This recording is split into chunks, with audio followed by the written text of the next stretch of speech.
2003. It's U.S. declares war in Iraq. Okay, so that would have been after the official declaration of global war on terrorism. I had just joined the military back in 2002 as a result of 9/11. So I would have been in basic training, I think, when they made that declaration. So do you have any opinions on that? Do you have any opinions on it? I think if they were going to declare war, they should have declared and gone to war. Okay. It reminded me very much of a Two more. Vietnam-style approach to war, where we weren't actually interested in defeating an enemy. Space Shuttle Columbia exploding. Politicking around. Okay. What about the Space Shuttle Columbia exploding? Space Shuttle Columbia explosion, I was in basic training the day that it was announced. It was in January, no, it was in February when it exploded. And I remember my first thought when it exploded was, those guys that hit the tower just hit a space shuttle, which was completely unreasonable. No one's going to fly a plane into a space shuttle to destroy it. But that was my first thought, and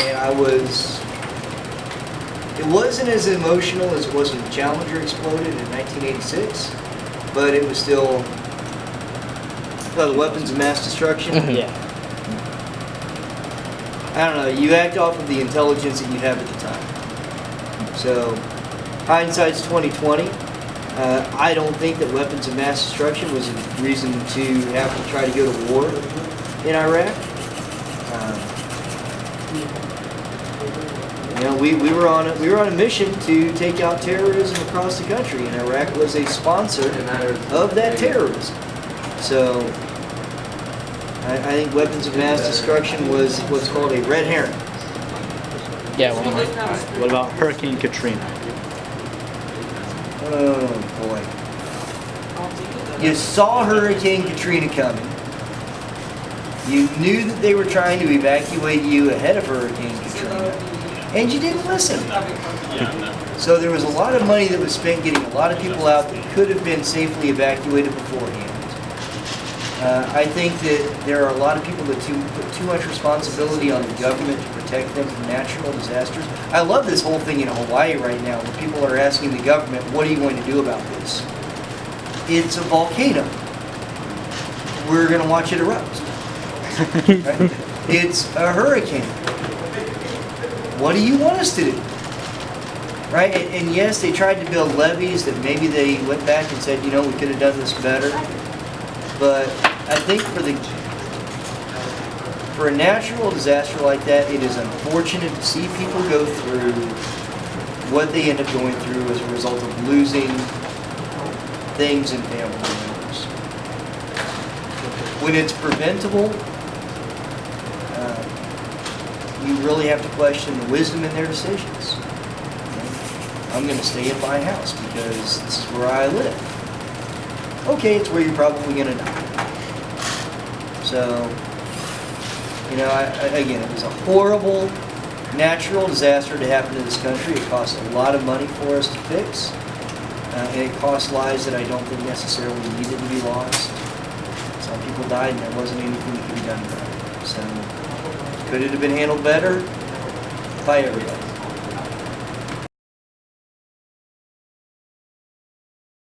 All right. What about unemployment rate peaks at 6.3%?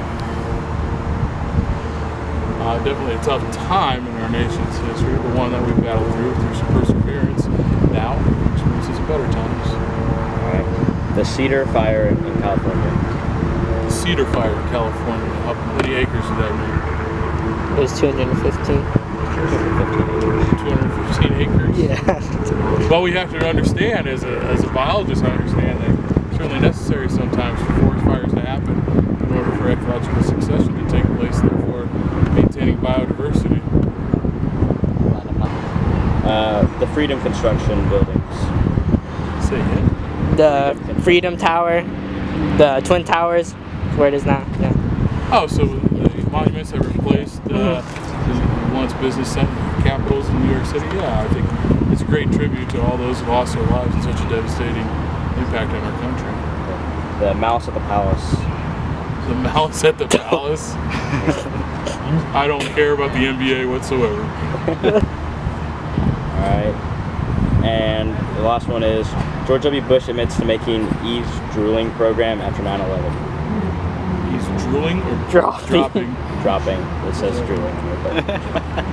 Well, certainly we got to be very careful. There's a delicate, thin line to run between, the safety of the citizens as well as, what their private life should be. So it's not an easy matter whatsoever, but it should be held responsible when they do things that are against our Constitution. That's it.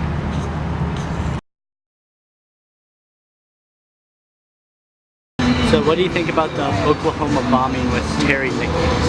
What I think about it? Yeah, like your opinions on it. Like, do you remember anything about it? Well,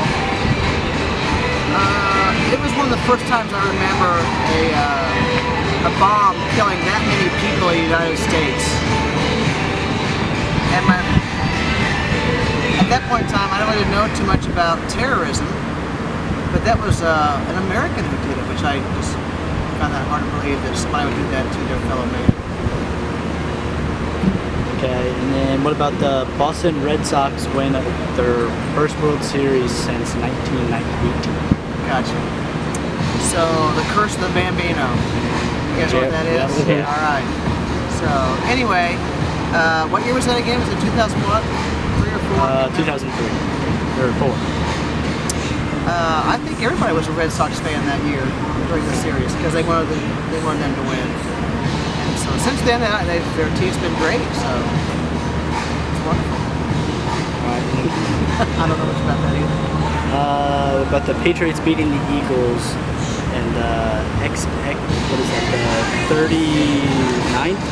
39th Super Bowl for the second consecutive title.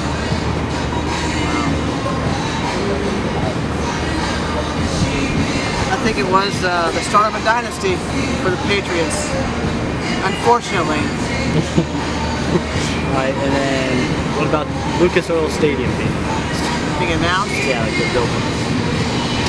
I am all for progress and anything that betters our community.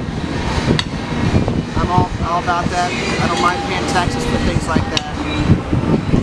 So I was really glad they announced that they're going to do that.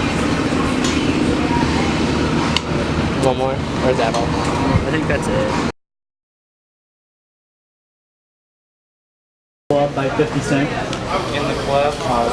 Alright, so do you have any opinions about that? Winning the MTV Video Music Award for the Best Rap Video and the Best New Artist of 2003? Well, he's called 50 Cent for a reason. He ain't 25 cents. There you go.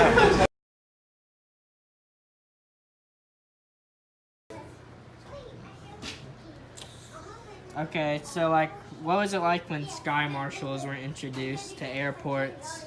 Sky marshals were kind of an interesting thing because it was always kind of rumored that there was somebody on board flights that was carrying a weapon, just in case something happened, but you never really knew for sure. Everything post 9/11 was going to be a completely different scenario. People got to a point where anything that the government wanted to do, if it was something that was supposed to keep us safe, we were all on board for it. So the idea of sky marshals was something that had been around, but it was something that everybody universally was pretty much accepting of. Now in 2004, did you ever watch the final episodes of Friends when it was aired? Oh yeah. I distinctly remember because my wife and I were big fans of the show, but it just so happened that we won a state championship that year, and we wound up having our ring ceremony the night of Friends' final episode. So I actually brought it up to Coach Cyphers and said, hey, we might want to pick another day. I mean, this is kind of like a cultural phenomenon. This is something that lots of people are going to watch. And his response was kind of along the lines of, so who cares?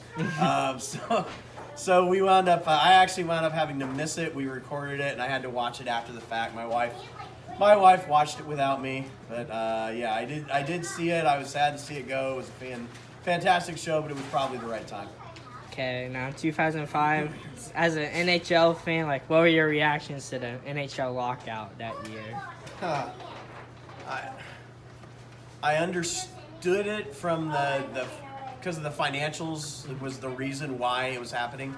But I'm a fan, you know, and not having that there, it was crushing. I mean, what do you do with your time when you're used to doing this one thing all the time? So I was upset. I hated that both sides that it came to that and they couldn't make a decision. Ultimately, I understood why, but you never want to see something like that just go